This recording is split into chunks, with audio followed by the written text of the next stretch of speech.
ഇന്നൊരു സ്പെഷ്യൽ റെസിപ്പിയാണ് ബീഫ് കടച്ചക്ക. ഇതൊരു തനി നാടൻ സ്റ്റൈലിൽ എങ്ങനെ വറുത്തരച്ച് വെക്കുന്നത് നമുക്ക് നോക്കാം.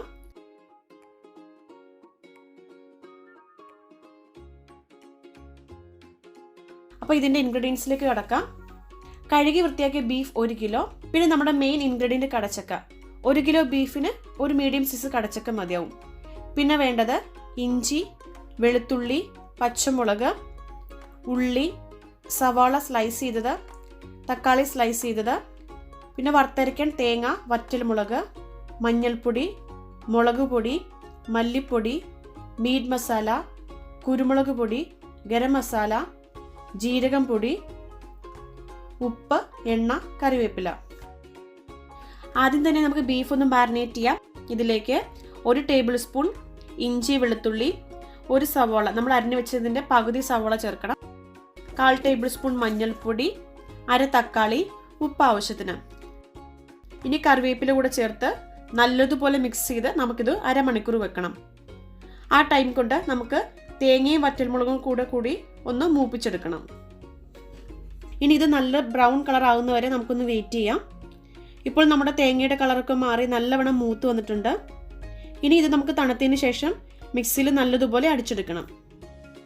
ഇനി നമുക്ക് ബീഫ് ഒന്ന് വേവിച്ചെടുക്കാം. ഇവിടുത്തെ ബീഫിന് പൊതുവെ വേവ് കുറവാണ്, അതുപോലെ തന്നെ ബീഫിനൊട്ടും നമ്മൾ വെള്ളം ചേർക്കേണ്ട കാര്യമില്ല. അപ്പോൾ ഞാനിത് ഫ്ലെയിം കുറച്ച് വെച്ചിട്ട് ഒരു 2 വിസിൽ വരുന്നത് വരെ നമുക്കിത് വെയിറ്റ് ചെയ്യാം. ഇനി നമുക്കിത് ഓപ്പൺ ചെയ്തിട്ട് കടച്ചക്ക കൂടി ചേർത്ത് വേവിച്ചെടുക്കാം. ഒരു മീഡിയം സൈസ് വലുപ്പത്തിലാണ് ഞാൻ ഈ കടച്ചക്ക കട്ട് ചെയ്തേക്കുന്നത്. ഇത് ഒരിക്കലും ഉടഞ്ഞു പോവാത്ത രീതിയിൽ വേണം നമുക്കിതൊന്ന് മിക്സ് ചെയ്തെടുക്കണം. അതിനുശേഷം നമുക്കിതൊരു 10 മിനിറ്റ് കൂടി വേവിച്ചെടുക്കാം. ഇനി ഇത് അടുക്കി പിടിക്കാത്ത രീതിയിൽ ഇടയ്ക്കൊന്ന് ഇളക്കി കൊടുക്കണം നമുക്ക്. ഇനി നമുക്കിതിൻ്റെ വേവൊന്ന് നോക്കാം. ഇപ്പം നമ്മുടെ ബീഫും കടച്ചക്കയൊക്കെ നല്ല പാകത്തിന് വേവായിട്ടുണ്ട്. ഇനി നമുക്ക് രണ്ടും കൂടി ഒന്ന് നല്ലതുപോലെ വരട്ടിയെടുക്കണം. അതിനു മുമ്പ് ഞാൻ നേരത്തെ പറഞ്ഞില്ലായിരുന്നു തേങ്ങയും വറ്റൽമുളകും, അത് ഈ രീതിയിൽ വേണം ഒന്ന് നന്നായിട്ട് അരച്ചെടുക്കാനായിട്ട്. ഇനി നമുക്ക് ഈ പാനിലോട്ട് കുറച്ച് എണ്ണ ഒഴിച്ചു കൊടുക്കാം. ഒരു 2 ടേബിൾ സ്പൂൺ മതിയാവും. ഇനി കുറച്ച് കടുക്,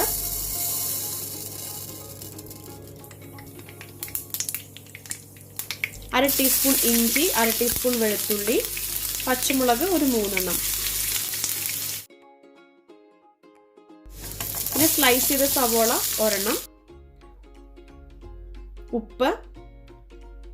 ഇനി നമുക്കിത് നല്ലതുപോലെ ഒന്ന് ഇളക്കി കൊടുക്കാം. ഇനി നമുക്ക് കുറച്ച് ഉള്ളി കൂടി ചേർക്കാം. നമ്മൾ ബീഫ് ഉണ്ടാക്കുമ്പോൾ എപ്പോഴും കുറച്ച് ഉള്ളി ചേർക്കുമ്പോൾ ഒരു പ്രത്യേക ടേസ്റ്റ് തന്നെയായിരിക്കും. അപ്പം ഞാൻ എപ്പോഴും ബീഫ് ഉണ്ടാക്കുമ്പോൾ ചെറിയ ഉള്ളി ചേർക്കാറുണ്ട്. ഇപ്പം നമ്മുടെ സവോളയൊക്കെ വരണ്ട് നല്ല ബ്രൗൺ കളർ ആയിട്ടുണ്ട്. ഇനി നമുക്ക് ഫ്ലെയിം ഒന്ന് കുറച്ച് വെച്ച് പൊടികൾ ചേർത്ത് കൊടുക്കാം.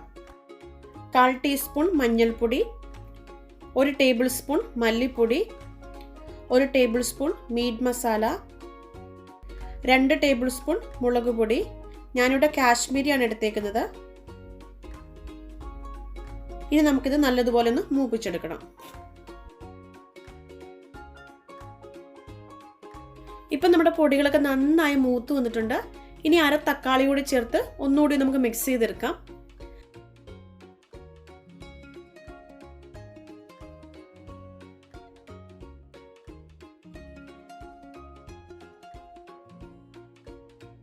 അതിനുശേഷം തേങ്ങയുടെ മിശ്രിതം കൂടി ഒന്ന് ചേർത്തിട്ട് പച്ചമണം മാറുന്നത് വരെ നമുക്കൊന്ന് വെയിറ്റ് ചെയ്യാം. ഈ പച്ചമണം മാറിയിലൊരു കുത്തൽ വരും. അപ്പം നല്ലതുപോലെ നമുക്കിതൊന്ന് വരട്ടിയെടുക്കണം. ഇപ്പം നമ്മുടെ ബീഫിൻ്റെ മസാലക്കൂട്ട് നല്ല പാകത്തിന് റെഡി ആയിട്ടുണ്ട്. നമുക്കിതിലേക്ക് ബീഫും കടച്ചക്ക കൂടി ഒന്ന് ചേർത്ത് കൊടുക്കാം. ഇനി കടച്ചക്ക ഒട്ടും ഉടഞ്ഞു പോവാത്ത രീതിയിൽ പതിയെ ഒന്ന് ഇളക്കി കൊടുക്കണം.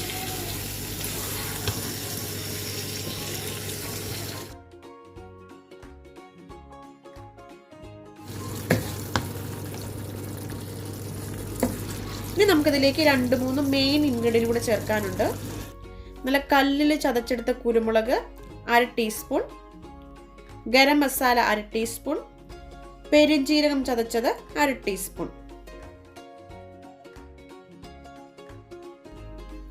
ഇതുകൂടി ചേർത്ത് കഴിഞ്ഞാൽ നമ്മുടെ ബീഫ് അങ്ങ് ഉഷാറായി. അങ്ങനെ നമ്മുടെ വറുത്തരച്ച ബീഫും കടച്ചക്ക ഇവിടെ റെഡി ആയിരിക്കുകയാണ്.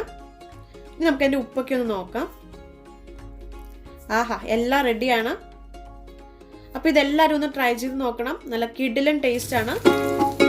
അപ്പം അടുത്തൊരു അടിപൊളി റെസിപ്പി ആയിട്ട് കാണാം.